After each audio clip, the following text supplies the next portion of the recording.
Welcome to our first HE-Tug of 2023. Did you notice our new look? Do you like it? What do you think? You'll have to tell us on our feedback survey at the end of our meeting. We thought, new year, new slide template. It was time for a change. So Roshi is going to put our invitation to join the Slack group in the chat. If you haven't already done that, we definitely encourage you to join the Slack group. It's a great group of people. It's very active. If you ever need help troubleshooting anything in Tableau, that's where I go first. So on today's agenda, we're going to meet a community member, Jung Mee Park from the University of Arizona. We also are going to have a tips and tricks with Anna Kourouniotis from Duke, followed by a data literacy program presentation by Peter Spung and Laura Bageant from the UNC System. And we'll wrap it up, as always, with our breakout rooms. But before we start, does anybody have any announcements? If you'd like to come off mute, share any announcements, any job postings that you would like to get out there to the community, you can put them in the chat or you can announce them yourself. I'll give you just a minute if anybody has anything. Patricia, you have your hand up. Hi there. Pratt has a job opening for a senior research associate, and I will warn you in advance that the way that the job was posted, it sounds more like a research job than an IR job. We've gotten a lot of misdirected applications of, PhDs and whatnot, who are into social science and all kinds of stuff. But I assure you that the job is going to be the fourth person in what is currently a 3-person office. And we're looking for someone who's going to hit the ground running. And the job is, at the moment, 100% remote and probably going to stay mostly remote. So that may open up some opportunities for people. I will seek out my link and post it. I should have been prepared for that, but thank you for reminding me. Thanks, Patricia. Anyone else? Yeah, so my name is Becker. I work at UT Austin for an initiative called Data to Insights.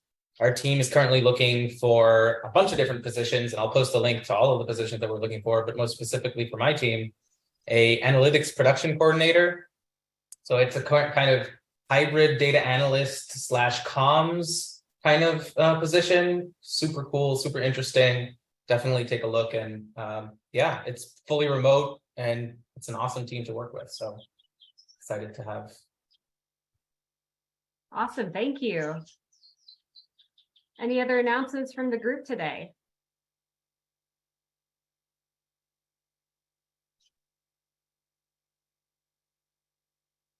I feel like we're off to a good start. This is the first time I think we've had multiple announcements in our announcement section. So thanks for starting the year strong, guys. Yes, thank you. And if you can't think of anything right now, but you think of it later, just pop it there in the chat. All right, then I guess we will just jump right in and get started with our first Meet a Community Member of the year. Let's see. Jung Mee Park is a data analyst with the Trellis team at the University of Arizona's University Information Technology Systems. She has been using Tableau for about 1 year, and you might remember her from a presentation she did last year for our Tipper Trick or Treat. Roshi's going to put her links in the chat if you want to check out her Twitter or her LinkedIn or her Tableau public page. And Jung Mee, are you ready to start your Meet a Community Member interview? Oh, yes, I'm Great. here. Thank you. Well, then just start by telling us a little bit about yourself and describe your role in your team. Okay, so I work with a lot of our data that is from the Trellis, which is the Salesforce instance at the University of Arizona. We're so large, we kind of need a large CRM type system to manage all our users. And I get to write a lot of surveys and analyze user data, lots of login information, and some UX research too. That's kind of been sort of a perk. I know some of you guys, a lot of you guys work in institutional research, but I'm not kind of in that wing of things. But we need help from that side to kind of integrate with our users of the different tools and softwares that we implement. Yeah. Mhm. Awesome. So you've already touched on this a little, but if you want to add to it, what kind of data do you work with? So a lot of it is just kind of login information, so time stamps, like dates and when people log in and use which tool and why. We also do a lot of surveys, so using kind of the good old-fashioned Likert scale and doing a survey analysis is kind of a big, a lot of the fun visuals I get to make is with either of those two. Yeah. Survey data can certainly be a beast. Yeah. So how do you use Tableau at work? So I'm using Tableau to create some dashboards.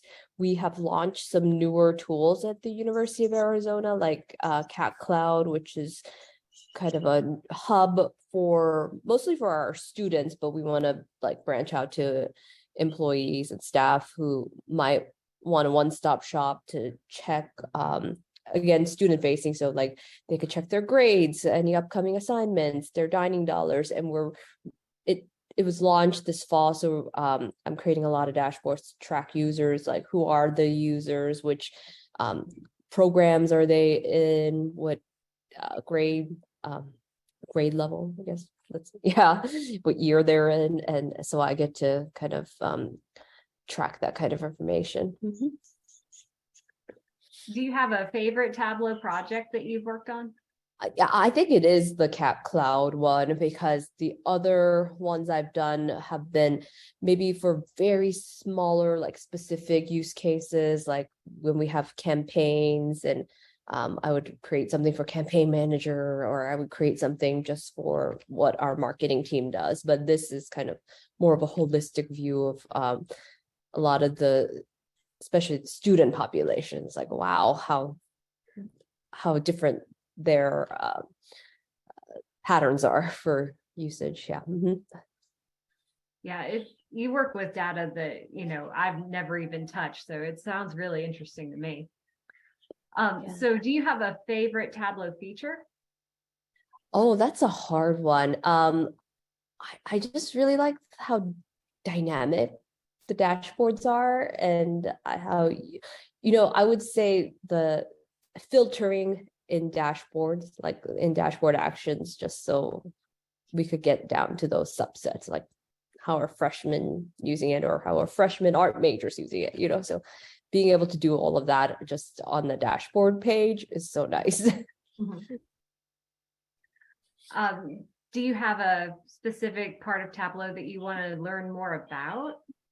Yeah, so I came to Tableau after being a R user for a long time. So I really want to learn more about how to integrate R into Tableau. And I know there are plugins for different things, but I haven't really figured out like the best way to kind of balance the strengths of both tools. Yeah. Mm-hmm.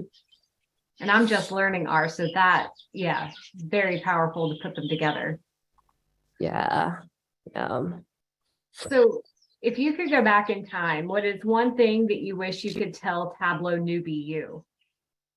Oh, I would say, I know not everyone could do this, and I had, my department support, but invest in the training pass if you can, because taking the classes with some of the master instructors, that just like, boom, like opened my eyes to like how much you could get done and how efficient Tableau can be. Yeah. So do you ever use Tableau outside of work? And if so, how? No, I was very tempted because my son was doing a science fair project, and I was like, oh, we could maybe put in the numbers in Tableau and make a graphic, but he's in kindergarten, and I didn't want to be too heavy-handed with science fair project for kindergartner. Yeah. Oh, but one day though. Yeah, oh, yeah. I'll teach him Tableau first. So is there anything else that you want to share before we jump into the lightning round? No, I think that's about it. All right. Well, then here we go. So today is National Peanut Butter Day, and we want to know, do you prefer peanut butter or Nutella? Oh, definitely peanut butter. You could do sweet I and like savory, like, yeah. And if it's peanut butter, crunchy or smooth? Oh, I'd go with crunchy. Next up, because you were a Korean studies postdoc, what is your favorite Korean food? It's actually one you may not find in restaurants. It's called dubujorim, which is like marinated tofu with some spice. It's not too spicy, and it's more like weeknight dinner kind of food. I love Korean food. Mhm. All right, so today is also National Compliment Day. And because of that, we'd like to know, what's the best compliment you've ever gotten on a Tableau dashboard? It's probably something like, "Oh, I see what you're doing here." I just love it when I don't have to explain what the graph is or what, Mm-hmm. and it's straightforward. Yeah. Yeah, that always makes you feel good. Mhm. So today in 2004, the Mars rover landed, and that prompted us to ask, what is your favorite planet? Oh, this is great. Actually, my husband is an astronomer and he studies exoplanets, and we were both at Cornell where we knew Steve Squire, who launched the big Mars rover project, and he has some great stories about that. But anyways, because my husband does exoplanets, I would go with an old school exoplanet, Gliese 581c. Wow. We didn't even know all that when we put this question in here, so that just worked out really well. And as you may remember from the intro songs, today is Neil Diamond's birthday, and so we'd like to know, what's your favorite Neil Diamond song? Sadly, I'm not a huge Neil Diamond fan, so probably just the song everyone knows, Sweet Caroline. That's okay if that's your favorite. No judgment. I And think I did because pretty well with that, yeah. because today is also the International Day of Education, what is the best class that you've either taken or taught? I think the best one I've ever taken is American Intellectual History with Sarah Igo, and got to read a lot of novels and fiction for a history class, so I really like that. Yeah. That is a really interesting take on a history class. Very cool.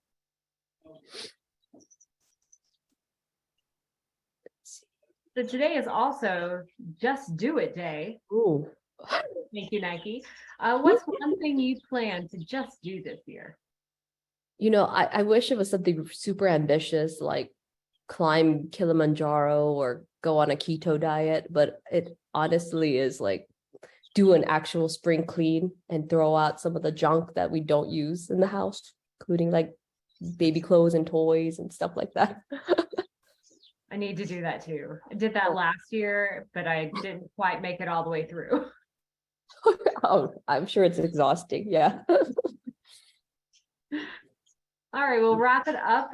Today is also National Matthew Day. Who knew the 24th of January was such a busy day?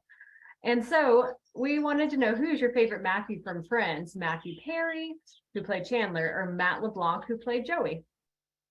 Oh, definitely Matt LeBlanc, because if you drag Keanu, you're not good in my book. So the real ones know that. Yeah. We're relieved that you watch Friends enough to know who the characters are, because we realized afterwards that maybe not everybody does. Oh, yeah, I guess I'm older. It's okay. All right, well, that wraps it up for our Meet a Community Member this month. Thank you, Jung Mee Park. It was great to talk with you. And if anybody would like to be a featured Meet a Community member this year, please fill out our interest form and let us know, because we like to do that every month. Thank you. This was really fun. Thanks. And now we are going to roll right into our tip and trick for the month. So Anna Kourouniotis from Duke is going to present on one of many things that she is a master at in Tableau. In the past, you may remember Anna from several TAG meetings last year. So she's talked about buttons and filter actions. She gave us a walkthrough of her viz of the day, Don't Pass on the Grub. Am I misnaming that? Is it Don't Pass the Grub? I don't remember now. I don't remember either. Maybe Don't Pass on the Grub. I think it's Don't Pass on the Grub, because the whole point is eating insects. Anyway, she's talked about parameters, parameter actions, and she's back here today to talk about a really cool feature, the collapsible menu, and the filter bookmarks extension. So Anna, if you want to go ahead and take it away and share your screen. Yeah, of course. Thanks. All right, let me share the PowerPoint to begin with. Thanks for having me here again. And I just still want to make sure that folks can see the right screen. Does everyone see a PowerPoint? Yep, we're Okay. seeing your PowerPoint. Yay. All right. So I'm still a little blown away with the planet answer from before. Very nice. So this is a really simple demonstration of something I came across recently, like in the past couple of months, I think. It is a collapsible filter made easy. So this is like a quick and dirty solution. I've made filters before using like an action, a parameter action, but this one is actually kind of easier to maneuver, and I wanted to share with people. I'm pretty sure that a lot of folks already know how to do this. For those who don't, maybe you'll learn something. So the majority of the dashboards that I build here for Duke contain anywhere between 5 and even 10 or 15 filters. People love their filters over here. So I have mixed reviews about where to place the filters, because not all users are alike.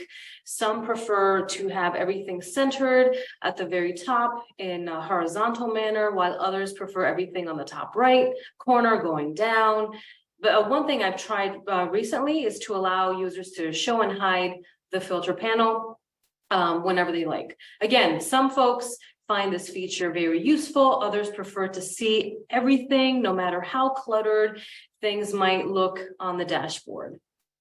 Going to the next slide. So what I'm gonna show you is how to unclutter a dashboard by adding a collapsible filter space. In this way, you don't consume too much real estate on your dashboards, and you give yourself more space to add more important visuals or to focus in on the ones that you have already. There are a couple of different ways to do this. One where you may use parameters and actions. That will be for another day.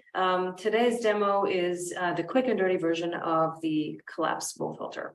So I'm just going to go through the steps really quickly here and then dive into the Tableau desktop. Step 1, develop your dashboard, obviously. Step 2, add a container, either vertical or horizontal, whatever you prefer. This container is essentially going to be storing the filters that you wish to see on the dashboard. So I've used the floating container for this example, only because it gives me room to move it exactly where I want it to move. Step 3 is to add the filters to the container. Step 4, select the Add Show Hide button on the container. It's an option. An X icon will display, and what this will do is to, it'll allow you to collapse and to display the container with all of your filters, and we'll see that shortly. You can also edit these buttons. So the example I use includes custom buttons, but Tableau gives you some default ones. And step 5 is to format and to resize if you want this button. Finally, final step is to test that your collapsible filter menu is actually working. If there are any questions right now, feel free to ask. Otherwise, I'm going to dive right in. So just making sure that everyone sees now the Tableau desktop. Hoping, Roshni. Yep. So we Cool. see. All right, never know, I might be doing something wrong. All right, so this is, just set that to display mode, right? So this is supposed to be the final product. Over on the right-hand side, you see a bunch of icons. The very first at the top is the filter icon. If you click on it, it opens magically the container that contains all of the different filters. So we have year, school, instruction mode, and term for our filters. So I can go ahead and select, apply, and you see that things are changing on the visualizations. I'm going to change the mode to just keep fully online and hybrid and see all these lovely things changing. And then there's an additional thing that I'd like to show you at the end if there's time. It's using the add-in from Tableau to revert or reset all of the filters that have now been applied. You'll click on this button and you see that everything is back to the original scenario. And then clicking on the big X, we remove that panel. All right, so this is the end product. How do we get to this? Click escape. So what I did is, so step one, have all your dashboards ready, right? Step two would be, and I'm going to click on the example, would be to create the either floating or tiled, it's up to you, container that will contain all of those filters that you get from your visualizations. So I'm going to click on the example here. So I've actually pre-created this just to make things go a little faster. And you'll see that it is floating. See? Now, usually I'm a tiled kind of person, but this gives me tremendous flexibility with regard to where I want my filter panel to show and hide, right? And you can decide whatever suits, whatever suits you best. So I like the flexibility here because then when you click on the container, you go to layout mode on the left-hand panel, and then you can actually, position everything in a pixel perfect kind of way. Right, so the filters are actually already in here. And it's really easy to add them really. If you select your container and then you click on any of those dashboards or visualizations on your dash, and you choose the filter option. So I'm just going to add one as it is. You see that it actually shows up underneath within my container after the last filter, and everything within this container is actually tiled. I found it best works this way. I'm going to go ahead and remove that though, and you can reformat all of these filters with the layout and the colors that you're using. So this is all set. So the next step would be, let me go back. So this page is actually the final example, right? What you see here is the filter icon, right? In my working example, there is no filter icon. So how do you do this? So you don't have to manually add it through your dashboard items or objects. Because you have created the container already, simple thing to do is you select the container, top right, click on the arrow, and then you'll see this option, add show hide button. You click on that, and then you'll see it appears somewhere there. You got to look for it sometimes. It's a little tricky. So it appeared on the top right-hand corner of the container, which is the default area that it normally appears. So you can move this around, it's floating. And I want to go ahead and move it underneath the label for filters. And as soon as I do that, you see that it's grayed out. So the default color for the X, which is basically signifying that you can hide something that you've entered onto the dashboard, is gray. But what I'm going to do is I have the ability to edit the button and replace it with one that I created on thenounproject.com. For those who don't know, this is a great site. I actually pay for a subscription or a license. It's a great site to create custom buttons or use ones that other people have put out there for you. So you select the button, you click on edit, and you've got a couple options here. So the dashboard item to show and hide belongs to the vertical container that we pre-selected. I have selected an image button. You can also select a text button where you can label it, close, hide, show, whatever it is that you want to do.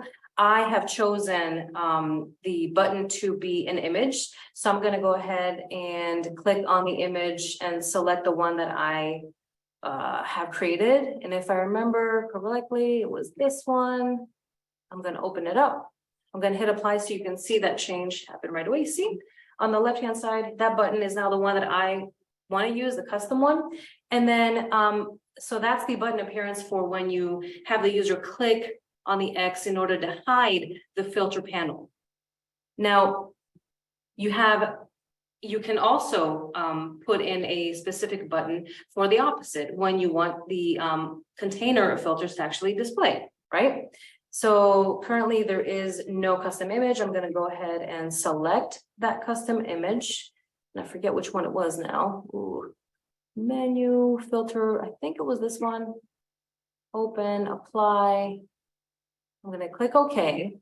And I'm going to test this really quickly. And you can resize things the way that you want it to. You know, it, I mean, I usually stick to sizes that are similar to the other buttons I have on the screen here. So if you want to quickly test this without setting into presentation mode, you just simply click, hold the Alt key and click on it.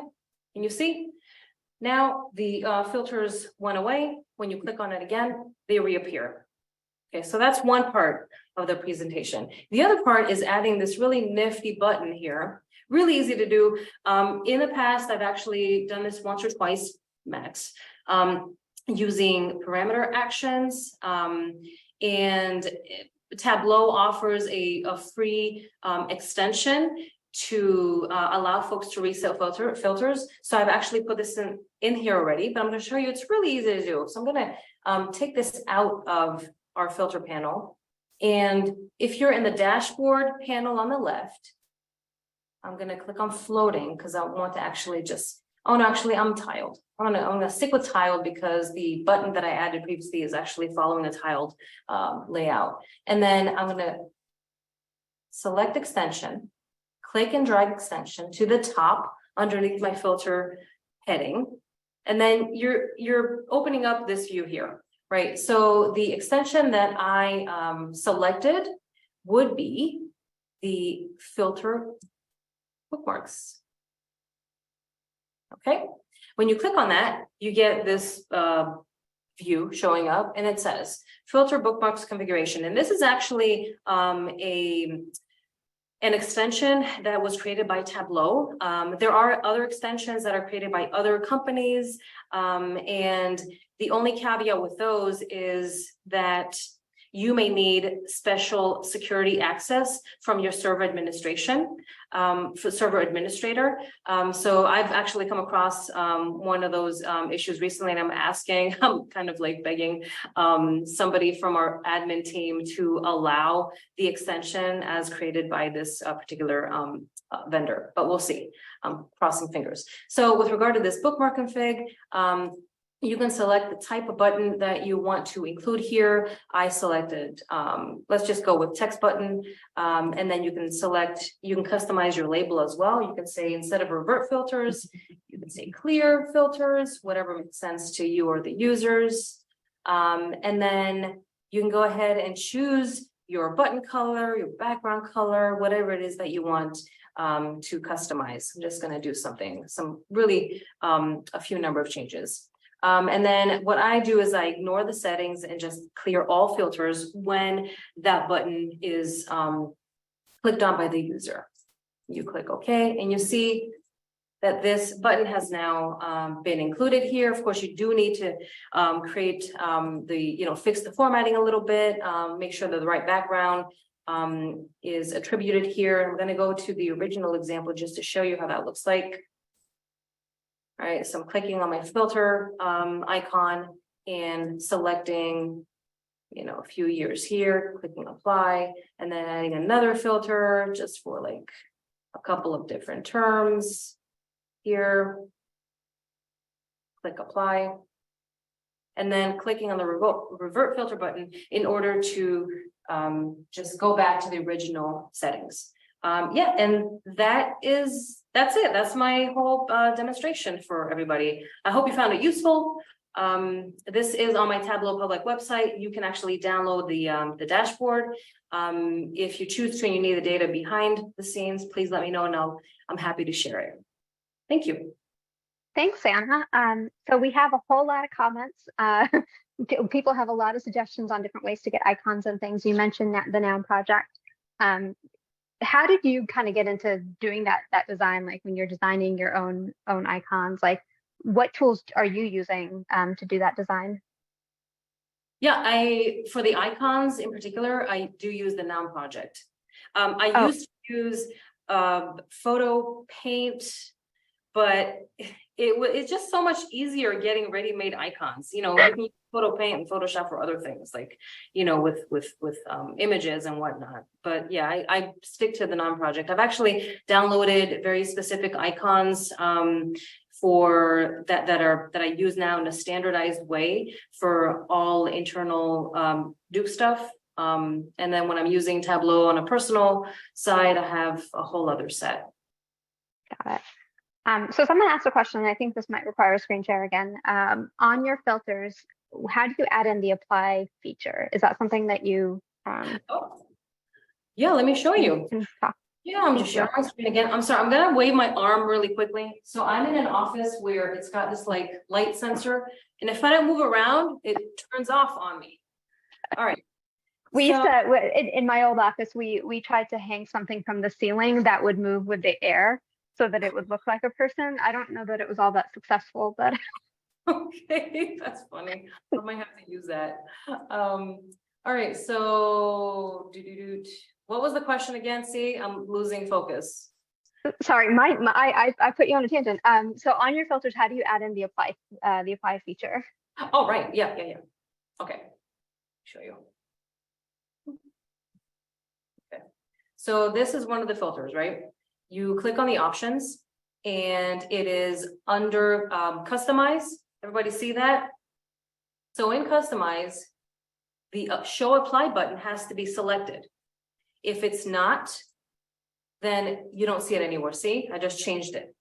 So the reason I use, and I don't use it for all of the filters, just those that make sense. And by making sense means that if you have to select many values in your filter, sometimes, and depending on how many filters in total you have on your dashboard, it takes a while for the data to render.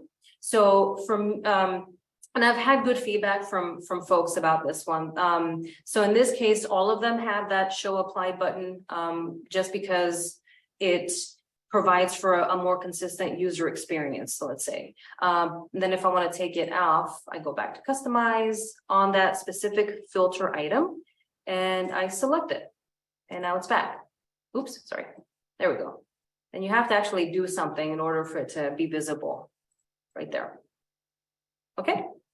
Nice. Yeah. So I've done the same thing. I think we started when I was in research development. We used to just put them on everything that we could, just for consistency, because people might sometimes look for, even if there's only 3 options that in theory you can click fast enough, people would still look for that apply button. They wouldn't realize that it was actually doing stuff behind the scenes. So it's a lot of it is figuring out what works for your users, like what are they accustomed to, and also a little bit of how can you guide them to the more usable or more the version that performs better, because having that apply button does stop all of the other filters from starting to crunch in the background until you click apply. So that's cool. So you talked about how you got the extension from the Tableau Exchange, which probably should have put a link in the chat. On my bad, I'm doing it right now. What other extensions, dashboard extensions, accelerators, connectors, what else have you used from the Tableau Exchange? Yeah, so I primarily have used the filter extension. The one that I really want to use is the export all that you see here. See, I have recently used it. I have not really used it because I couldn't implement it. So what that does, and oh my gosh, it's going to save so much time. So see, so as soon as you click on something and not all vendor extensions have this, certain ones. I'm not sure which ones. I have to dig into that a little bit, but it gives you some information. It says the dashboard contains the following network enabled extension, which is a web app that expands the capabilities of Tableau. To allow the extension to run the dashboard, click OK. However, there is a caveat here because so when I try to include it in my dash, you see it allows me to select certain things, right? And this particular extension would allow me to add these cool buttons on the dashboard to allow folks to download certain visualizations with the filtered data in a crosstab format, downloadable to Excel or PDF, right? There are ways to do it manually, but those other ways, I think 3 or 4 different ways that I've seen, one by Andy Kribel and like the Fleur-Ledge twins. But the other ways are kind of, they have certain limitations as well. So, and I forget what blog I read recently that goes through all these different ways. And then at the end of the day, actually the best solution was to use this extension, which I'm currently waiting on approval for. But anyway, you select sheets in here, the sheets that you want to be downloaded, and the specific columns, you know, sums and counts of things, whatever. You have a configuration page where you can say that my button label, I don't want it to say X for all, I want it to say like download or whatever it is that you want to say, and also what the file name, you know, what file name there is. So I save my changes, but then, and you click on save changes, then you click on close. But you see what happens here is that this actually does not work for me until I get the server administrator to allow this extension button to be included on our server.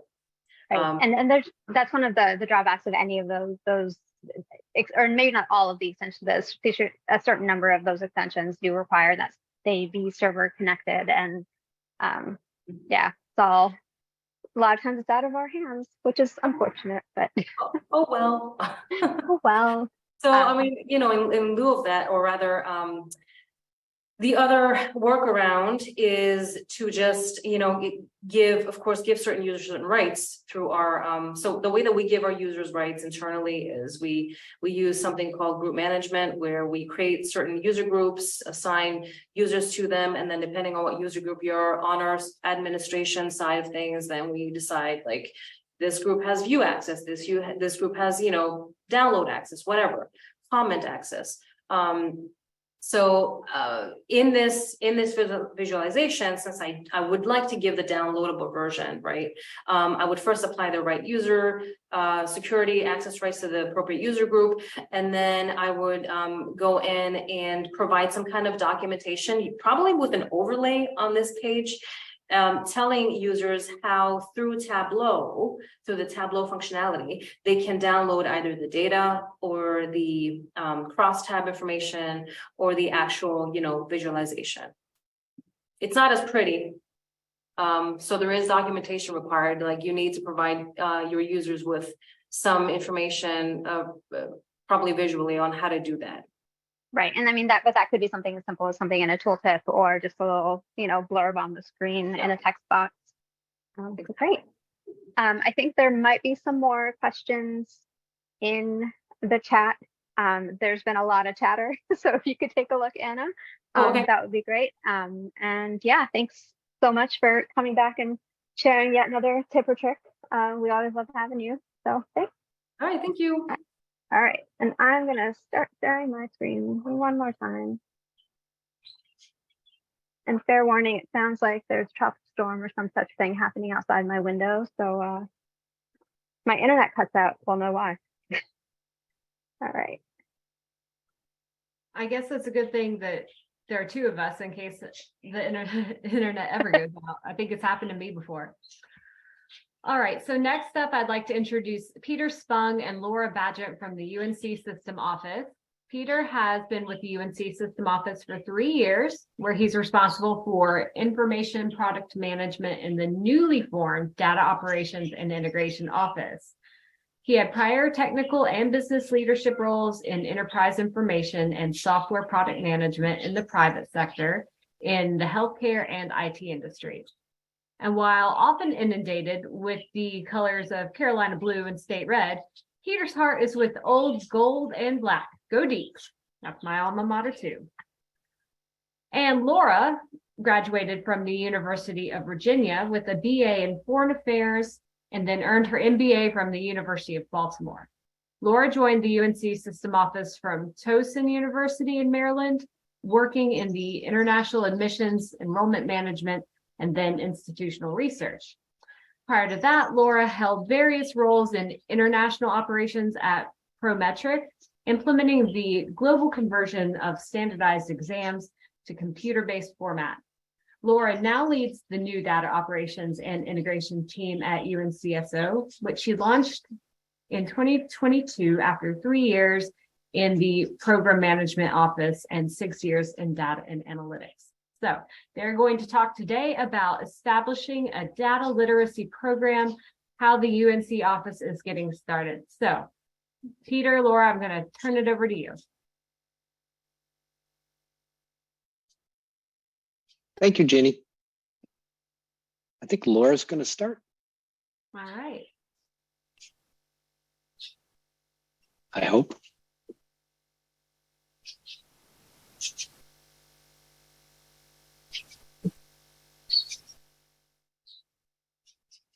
Are you able to see my screen and hear me? We can see it. It's not in presentation mode yet. Okay. And we can hear you. Okay. How about now? Yes. All right. Thank you. And thanks for the great information so far and for the introduction. And I think I can summarize it by saying I get paid to solve puzzles. So I get to come into work every day and solve new and different puzzles every day. And it's a lot of fun. Just a little bit about the UNC system. We're 16 universities. So Peter and I are at the UNC System Office. It's the governing body for the 16 universities and 1 high school in the state. We have about 240,000 students, about 200 plus academic programs, and 50 to 60,000 employees, depending on your definition and which entity is included in the definition. So what we'll share today is why data literacy, where it fits in our analytics hierarchy, how we're planning, how we're starting, and who's helped us along the way. So why data literacy, but more accurately, why now? Because data literacy has existed from the time of data. Sometime in your career, you've explained to someone what some piece of data means. And at a very basic level, that is data literacy. For us, we're not unlike a lot of other enterprises where our data and information has outpaced our ability to govern it or educate about it. So this timeline shows a progression of a lot of our information products and then our governance efforts around those. So literacy being part of our overall governance initiative. And we've actually used this slide in our literacy efforts themselves. So when vocabulary is an issue, if someone says, I want a dashboard, then we have the discussion first about, do you have the data? If someone wants to hire a data person, then we talk about, well, what do you want a data person to do? Because that a data person could mean someone familiar with Excel, or a data person could be a data scientist, or it could be anywhere in between. So where data literacy fits in our hierarchy is really, it's an important domain at all of these levels.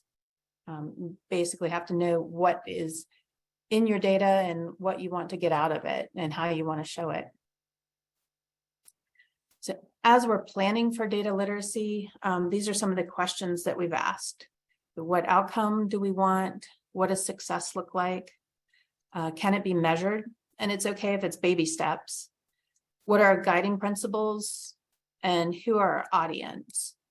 So our end goal isn't to have shiny new policies or a beautiful catalog of all of our data artifacts. Our end goal is to have people comfortable with talking about data and comfortable using data. And so keeping that in mind, how do we get to that part? And the data literacy program that we're about to start is part of that. And then knowing our audience too. And so your audience is going to be very different. Maybe you have an audience who's ready and understands exactly what data literacy means. Or maybe you don't, and maybe there's some terminology or words that you'd want to stay away from. Like literacy in higher ed means something very specific. And you don't want to imply that someone is not literate if they could benefit from a data literacy program. So there are different semantics or vocabulary that you might want to talk about. I would also say don't underestimate the power of storytelling, because at some point along the way, I'm sure you have a story of a frustrated end user or frustrated senior leadership who has not been able to get the data they want or has seen, seemingly unmatching numbers. So it would be nice to go to them and say, like, wouldn't it be nice if you didn't have to face that again? Here are some initiatives that we could start that might help that along the way. So again, just framing it in terms that people can understand.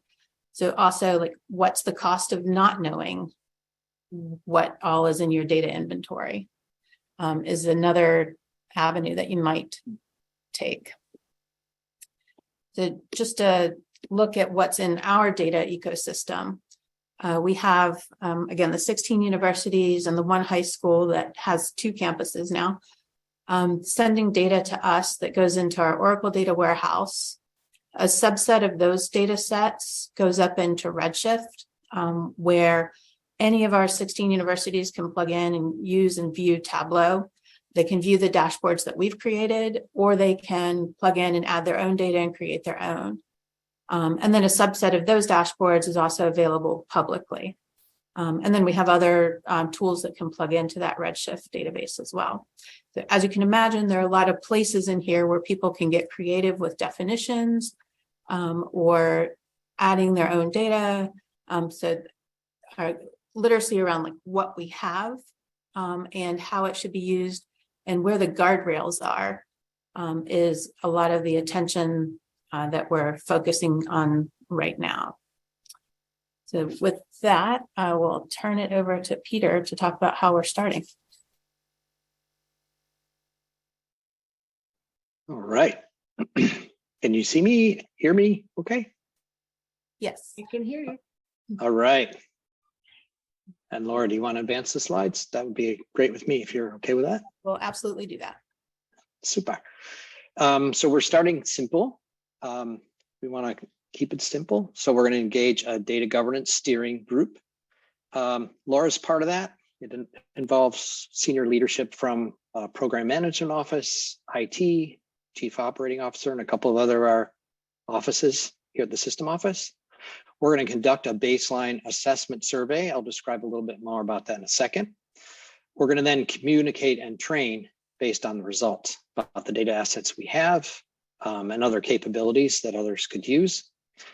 And then we're going to conduct the survey again. And that little spinning wheel there is our Kaizen continuous improvement loop. So we will do that like they do in Japanese auto plants. Or if you like, if you prefer shampoo bottles, we are going to lather, rinse, and repeat. So communicate and train, conduct the survey, communicate and train, conduct the survey, and off we go. So our plans are pretty simple. It's going to be given to those 250 System Office employees that Laura referenced at all levels, and it's going to be done anonymously. The goal is to complete the survey in under 5 minutes. And there's 3 groups of questions, which you'll see in a minute. We're going to identify what division is the employee in. So are they in legal affairs or HR or IT or what? What is their intensity and spectrum, frequency, other characteristics? How often do they use data? And then are they fluent in various aspects of data? And are they seeing an expectation of that fluency from leadership? And we'll show you how we're doing a judo move on that in just a second. Okay, so getting into the intensity questions. So we're asking us simple questions of some data consumers first. How often do you? How often do you use data? And we're going to ask, you choose one of those radio buttons, daily, weekly, monthly, yearly, less often. How often do you search for data or origins of data? Again, choose a button. Request data of others, read, interpret, or explain data in tables, graphs, or reports. Then if they have any familiarity with some of the data resources, ask them to put them in. And any additional data sources they're aware of. So system data as well as other UNC related data, ask them fill in those boxes. So that's for data consumers. So then there's a second set of intensity questions that are going to have to do with data producers. So again, sort of frequency related, daily, weekly, monthly, yearly, less often. How often do you collect, prepare, analyze, and communicate data, tables, graphs, reports? How often do you incorporate those things into reports? How often this is getting even more and more intense as we go down here. How often do you add or change data element descriptions or create or change related business rules for data? How often do you interact with the UNC Data Mart? And then how often do you prepare work products related to the Data Mart? The last one we'll tease out of our 250 employees, the dozen or so, 1 to 2 dozen who work on the Data Mart exclusive, or a lot, I shouldn't say exclusively, who are part of the team, the cross-functional team that creates the data ecosystem that Laura showed on the slide.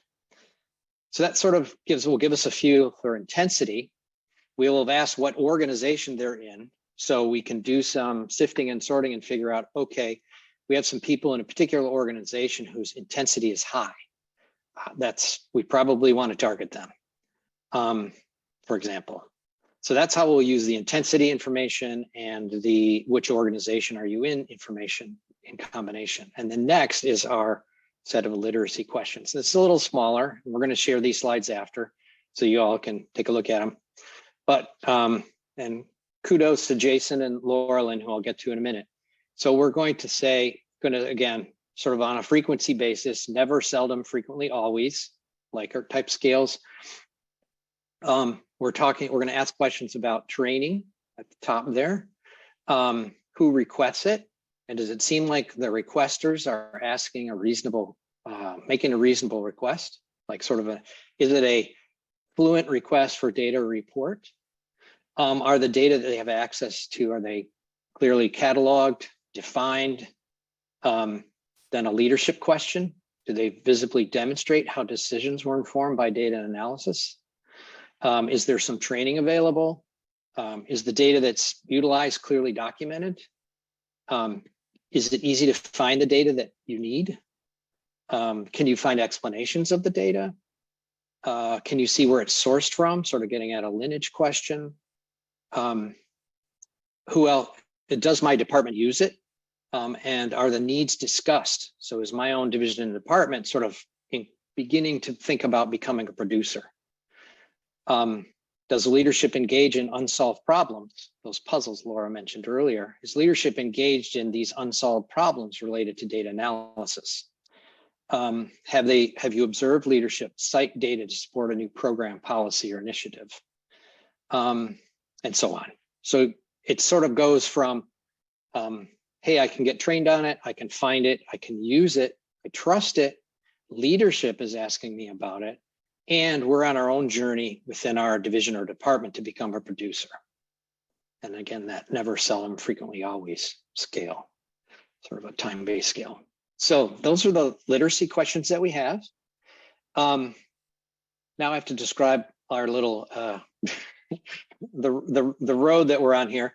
I was at a community summit, Helio Campus. Some of you know they're a vendor. They have Tableau as part of their platform. They support the higher ed industry. And I met Christina, and she was presenting and had a little topic about what was going on with data literacy at UMass. And she said, oh my gosh, you need to meet Jason Simon at University of North Texas. And I had been coincidentally reading a book about cultivating a data culture in higher ed, which I highly recommend.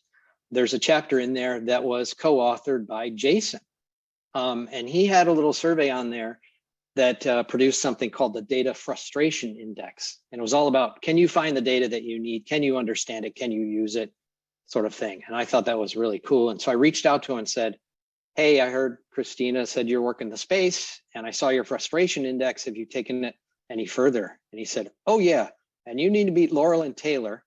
She helped me craft a lot of those questions that you just saw in the previous slide.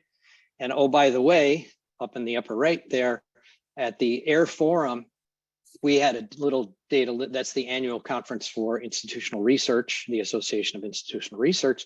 We gave a little talk on data literacy. It was in one sort of divided ballroom. It became so overcrowded, we had to take the divider down between two of the ballrooms, which is what you see there in that little picture of all those people's heads. And in that little blue box sitting at the top in the front are Laurelyn, Jason, and Christina. And they even got these people to do the wave about data literacy. It's pretty awesome. So I highly recommend you connect with them on LinkedIn. You look at the little videos of this and you realize that there's a growing appetite for data literacy in higher ed, even though that term literacy may be a little off-putting. I tend to use a metaphor or an analogy when talking about this. On the side, I'm a bass player, and music is a separate language. It's different from English. It's different from math, which is another language, the language of engineering, and other things, astronomy, as we learned, exoplanets. So I tend to make the metaphor, hey, you wouldn't, let's talk a little about data and analytics. You wouldn't just show up on stage having never played an instrument before and just try to start playing, right? You would have to learn about the technique of your instrument. You'd have to learn a little about, how to read sheet music. You'd have to practice a lot. And you'd have to learn how to consume things, just sort of like music appreciation courses that we used to get when we were in school. So you have to begin to appreciate its importance. And one story I often tell, one of my heroes, I have many in life, is Paul McCartney, who is considered one of the best bass players ever. He's also an off-song composer. You know him, he was part of the Beatles. He can't read music. And he says, to me, music is not notes on a page. So he makes a lot of contributions to the language of music with certain aspects of literacy not being present. And I'll say a little bit more about that in just a minute. So thank you, Jason. Thank you, Laurelyn. Thank you for the survey you shared with me. If you want to collaborate on data literacy surveys and trends, please reach out to me. We're trying to start a little collaborative. Jason is sort of the ringleader, and we're going to get more people involved. So there's my email address. Shoot me an email if you want to get involved in some of this stuff. And then, so the initial focus of our training, the bottom says, we will, of course, factor in what we learned from the survey. But we already know from some of the questions that we get through our ticket system and other interactions with people about our dashboards that they need to understand more about the data sets we already have. So in our ecosystem, we have about 300 plus data sets that are reporting ready. We already have 100 dashboards in productions of various types across the entire student lifecycle. We want to teach people how to access and find them, how to share those data, what training's available if they want to start to learn more about data literacy or start to become a producer, produce some Tableau dashboards or consume them well. Considerations for making a data request of campuses. And if we can, avoid those requests when the data are already on hand so that people within the system office won't reach out to 16 institutions and say, do you have this? When it's already in our data marts. Awareness of the process and authority, how we go about making a data request or fulfilling data requests from campuses. Laura has put me onto the trail of some folks at Miami-Dade Community College, obviously North Texas. Jason's had shared with me some fantastic data literacy curriculum that he's developed. And then we'll just train people on this. We'll take the survey again. We think we'll probably run it about annually. We'll see how it goes. And then learn where we have made improvements and where we haven't, and redouble our efforts to communicate and train. And that is our simple program. I wanted to just share some resources with you. You'll have these links at the end when you get the slides from us. So dataliteracy.com, you may be aware of that. That's in the upper left there. Ben Jones is, he has a Tableau roots, you may know. He was the product manager of Tableau Public. He started a company focused on data literacy. And he realized that people weren't going to be able to consume the stuff that's in Tableau Public if they aren't literate. On the lower left, kudos to Data Management U. They have, and I've interacted with them, they have an automated solution for surveying people on data literacy, as well as delivering training, which is pretty cool. The AIR, you probably are aware, the association, their annual report that just recently came out is called Advancing Data Literacy.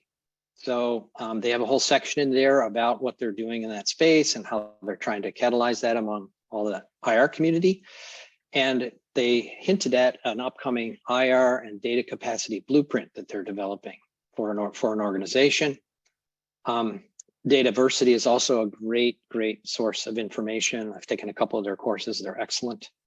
So there's a link there. That's for organizational. Now at the personal level, one of the things I highly encourage is all of us to, always improve ourselves, Kaizen on oneself. So on the upper left, you can see that dataliteracy.com has a self-assessment you can take and some small training courses that individuals can take.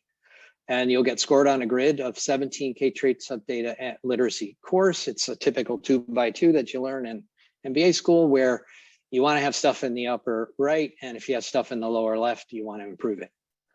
Ben Jones, who I mentioned earlier, has a 3-book series on data literacy. It's awesome. Amelia Parnell on the upper right, she and I have interacted quite a bit about a book she put out called You Are a Data Person. And this gets to the Paul McCartney point, why I introduced him earlier. There are lots of people who are going to have different chops in the data space. Sorry, that's a musical term. They're going to have different skill sets in the data space, and they can contribute to telling stories around data or analyzing them or providing campus context for data and data reports, and so on. So she sort of takes the notion of people sort of have this narrower view of data analytics than it should and possibly could be, and many can contribute. And there's lots of different ways you can contribute. And she has a self-assessment survey as well. Tableau has one in the lower left, which is quite good. I took it. It's an interesting self-assessment. It helps you navigate their blueprint and the training available that's Tableau, oriented around Tableau specifically. Again, I mentioned Data Management U. They also have a whole bunch of materials available. And in the lower right, there's a data visualization society that has started to take up. They publish a journal called Nightingale, which is beautiful, by the way. Florence Nightingale, my sister's a nurse. Florence Nightingale is considered one of the first data analysts. The lady with the lamp would make the rounds of the soldiers injured during World War I, and then she would publish her data analysis of that. And it's named in her honor.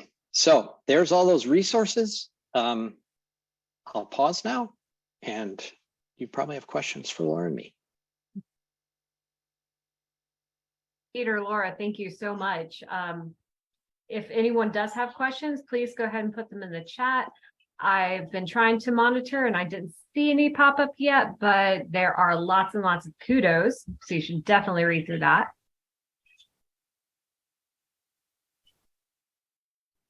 And if you did put a question in earlier and I missed it, please put it in again, because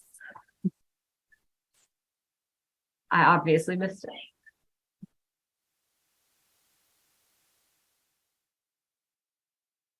Right, there are a lot of people sharing helpful links, and I know that more than one person is excited to see your slides when you're able to share them later. So I guess if nobody has questions, then we will move on to what's next. Closing out the day. And literally, it's what's next. So we want to hear what you thought about today's meeting. There are links and QR codes. I don't know if you guys noticed those QR codes are everywhere in this new slide template of ours. We also are really excited about our February AT Tug. It's on Valentine's Day, and we love Tableau. So we will be meeting Beckor, who I believe put some comments in today. Laura Urcioli from MIT is going to share some really nifty tips and tricks about timelines and how you can leverage dual access to sort of step things up a level, or as we like to say, change hearts and minds. And Elder Sequeira is also going to be presenting on, yes, it says presentation, my bad, I forgot to update that slide, about some collaborative efforts at Mercy that involve a whole bunch of different departments and getting them sort of on the same page in terms of handling transfer credits and making sure that things are sort of consistent across all those different groups. We are also looking for speakers. We're always looking for speakers for next, actually not for next month, for March and on. We have dates for February, March, April, and June. We are holding off on May to see what might happen at a potential Tableau conference TAG meeting. And then March, we are super excited. This is like, I don't know if you guys have heard me in the past talk about sports. I do it very badly. I know some terms. I have no idea what most of them mean, but I have this ability to string them all together. And so we are saying, no, we don't care about March Madness, the basketball thing that apparently colleges care about. What we do care about is March Mathness. Yeah, Mathness.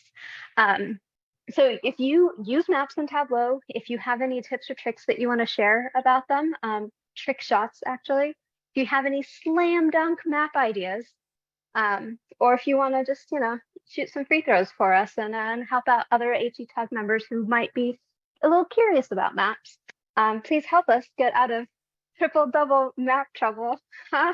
Triple doubles, apparently they mean something. I have no idea what they mean. So if you have anything, whether it's a couple minutes or a longer, 10-15-minute presentation on anything mappy, we would love to hear about it. And that link that I just sent is probably not going to work because the plus and the colon are supposed to go together. But use your QR code reader and go to that link in the top right and let us know. So that's it for today. Thanks everyone. Thanks to Jung Mee, to Anna, Peter, and Laura for talking with us, sharing their Tableau journeys and data literacy journeys and all these really cool extensions that you can find in the Tableau world. And thank you to Matthew Kloss for explaining what a triple double is. Also, I have no idea what stats count in a triple double, but there's always room to learn. That's why we're here, right? So thank you everyone again, and hopefully we will see you in February.